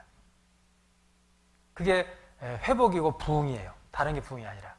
그러면 힘있게 복음이 전해지거든요. 출애굽기 34장에 보면 모세가 시내산에 올라가서 40일 동안 물도 마시지 않고 아무것도 먹지 않고 돌판에 십계명 그 말씀이 새겨졌잖아요. 이렇게요. 그때 돌판에만 새겨졌겠어요? 마음판에도 새겨졌겠죠. 그렇게 말씀을 새기고 40일 만에 내려오니까 얼굴에 광채가 났다 그랬거든요. 얼굴에. 저는 묵상을 가장 잘 설명하는 말씀하면 출애굽기 34장이 떠올라요. 묵상은 많은 말씀이 아니라 단 한 말씀이라도 잘 박힌 모처럼 마음의 말씀을 딱 담는 거예요. 이렇게. 그래서 일주일에 한 구절이라도 마음에 와닿는 거 읽다가 듣다가 마음에 와닿는 거 있잖아요. 그거 붙들고 씨름을 한번 해보세요. 기도하면서 몇 번씩 읽으면서 자연스럽게 암송이 되겠죠. 뭐 한 구절이 너무 길면 부분이라도 그 붙들고 내가 어떻게든지 이 말씀대로 한번 살아봐야지.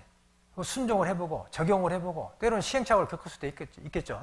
그 말씀을 가지고 해보는 거예요. 이렇게 말씀을 가지고. 그래서 말씀에 딱 사로잡힐 때까지. 그리고 그런 말씀을 적용해 본 것들을 교재에 나와서 나누는 겁니다. 이렇게 말씀 붙들고 이렇게 해봤더니 이런 어려움이 있더라. 이렇게 하나님이 도와주시더라. 이렇게 말씀이 이루어지더라. 그게 진짜 교재고 그게 진짜 신앙이죠. 실은. 말씀 중심에. 말씀에 딱 붙들리면 세상이 작아져요.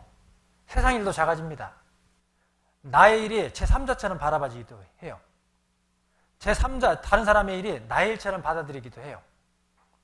그리고 나의 일 때문에 뭐 일희일비하는 건 조금 이렇게 그렇게 요동치지 않습니다. 그리고 오히려 주님 때문에, 주님의 일 때문에 애통해하고 기뻐하고 그런 마음이 주어지죠. 그래서 하나님의 임재가 느껴지고 하나님의 영광을 보면은 마음이 변할 수밖에 없고 평강이 찾아오면서 힘있게 복음이 전해지는 거거든요. 그래서 우리가요, 세상 일에는 참 체력이 좋아요. 어떤 분들은 막 운동도 몇 시간씩 하고 텔레비전도 막 하루 종일 봐도 지치질 않아. 세상적인 체력이 참 좋죠. 그런데 신앙적인 체력이 약한 분들이 계셔요. 조금 성경 볼라 치면 막 좀이 쑤셔. 조금 무릎 꿇고 기도하려 치면 얼마 못 가, 이게. 1, 20분 기도하는 것도 힘들고. 그 신앙적인 체력을 좀 키워야 돼요. 그래서 임재가 없으면 평강이 없다는 걸 바꿔 또 얘기하면 실은 묵상이 없으면 또 평강이 없다. 같은 의미예요, 실은. 왜 임재를 느끼는 가장 보편적인 방법이 묵상이기 때문에 그래요, 묵상. 그래서 우리가 바빠서 힘들어서 넘어지는 게 아닙니다, 실은. 이 묵상이 없기 때문에 넘어지는 거예요. 그래서 기본이 무너지니까 임재가 무너지고 임재가 무너지니까 신앙이 무너지는 겁니다. 그러니까 삶도 무너지죠. 그래서 기본으로 딱 돌아가야 돼요, 기본으로. 끝으로 6번째, 기도가 없으면 평강도 없다. 빌립보서 4장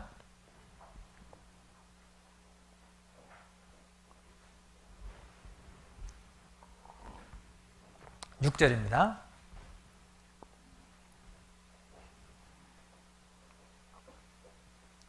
빌립보서 4장 6절. 아무것도 염려하지 말고 오직 모든 일에 기도와 간구로 너희 구할 것을 감사함으로 하나님께 아뢰라. 여기 세상에서 가장 큰 모순되는 두 단어가 같이 들어있거든요. 염려와 기도. 기도하면서 염려할 수 없잖아요. 염려하면서 기도할 수 없잖아요. 기도하면 염려가 사라집니다. 염려가 들어오면 기도가 사라집니다. 두 가지는 같이 갈 수 없어요. 그런데 기도하면 염려가 사라지면서 평강이 찾아와요. 7절에 그리하면 모든 지각에 뛰어난 하나님의 평강이 그리스도 예수 안에서 너희 마음과 생각을 지키시리라. 그리하면 앞에 그렇게 감사함으로 기도하면, 간절히 기도하면 그 응답으로 하나님의 평강이 온다는 거예요. 그 평강이 우리 마음과 생각을 지키십니다. 그래서 빌립보서 4장 6절로 9절을 정리해보면 모든 사람들에게 평강이 있는 게 아니라 첫째는 간절히 기도한 사람에게 평강을 주시고, 이게 6절, 7절이죠. 그 다음에 거룩한 사람들에게 평강을 주시고 8절입니다. 말씀을 듣고 순종한 사람들에게 평강을 주시고 9절입니다. 그래서 여기 복이 나오는데 복이 히브리어로 바라크, 무릎을 꿇다라는 뜻이에요. 무릎을 꿇다. 무릎을 꿇는 자에게 복이 있다. 즉 기도하는 사람에게 평강의 복이 있는 거예요. 그래서 기도로 모든 문제를 풀어야 됩니다. 이렇게. 민수기 16장에 보면 고라당이 모세를 거스리고 비방을 하고 판단했을 때 모세가 무엇을 했습니까? 같이 따졌습니까? 그게 아니라 모세가 듣고 엎드렸다가 그랬거든요. 모세가 듣고 엎드렸다가 다투지 않고 엎드렸습니다. 그냥. 갑자기 고라당이 생긴 게 아니에요. 어제의 불평이 오늘의 당을 지게 한 거예요. 끊임없이 불평불만을 해왔던 고라당이 있었습니다. 그럼에도 불구하고 듣고 엎드렸다가 기도로 풀어갔어요. 기도로 전부 다. 우리도 판단받는 일이 생기면 기도하면 됩니다. 곤란한 일이 생기면 기도하면 돼요. 기도가 없으니까 여유도 없고 평강도 없고 화평도 없는 거예요. 기도는 영적 건강의 척도입니다. 그러니까 뭔 문제가 딱 생기고 내 마음의 평강이 깨지면 제일 먼저 안 되는 게 기도잖아요. 기도. 신앙의 센서와 같은 거거든요. 그래서 어떤 일을 만날 때마다 힘들고 지치고 외롭고 괴로울 때마다 무거울 때마다 기도해요. 기도. 여호와를 앙망하는 자는 새 힘을 얻으리니. 이 앙망이라는 단어를 가장 잘 설명하는 게 기도거든요. 여호와께 기도하는 자에게 새 힘이 주어진다 해도 과언이 아닐 정도로 기도하면 새 힘을 주셔요. 기도하면 신비함을 힘을 줍니다. 웃을 수 없는데 웃게 하셔요. 기뻐할 수 없는데 기뻐하게 하십니다. 편할 수 없는데 평강을 주셔요.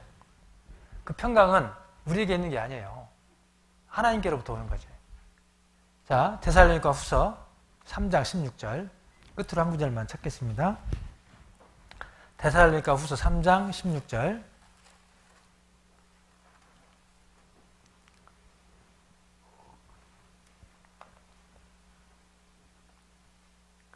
데살로니가 후서 3장 16절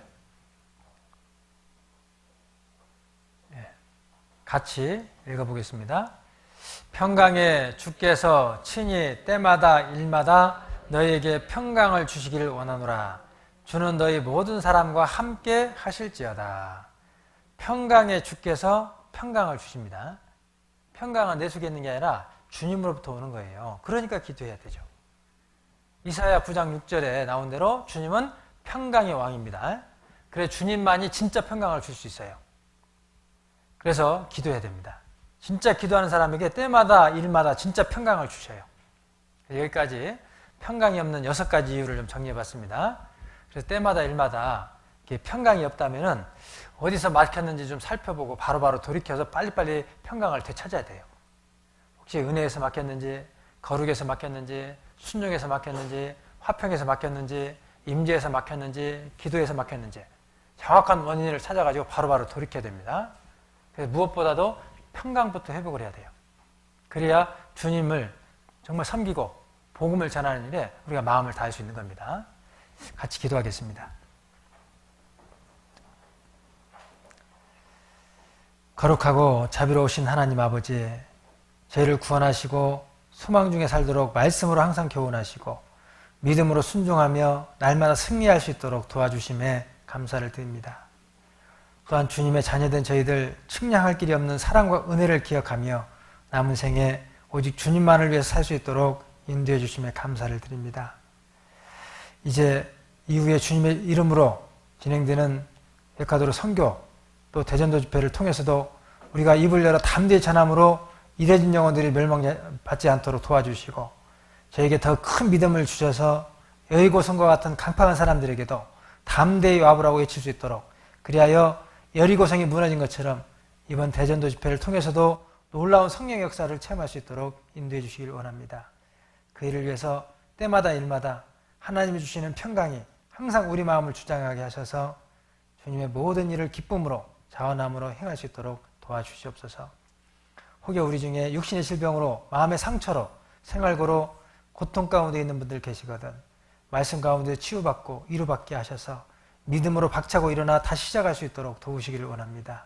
이 모든 기도 우리를 구원하시고 항상 변함없이 인도해 주시는 예수님 이름으로 감사하며 기도드렸습니다. 아멘.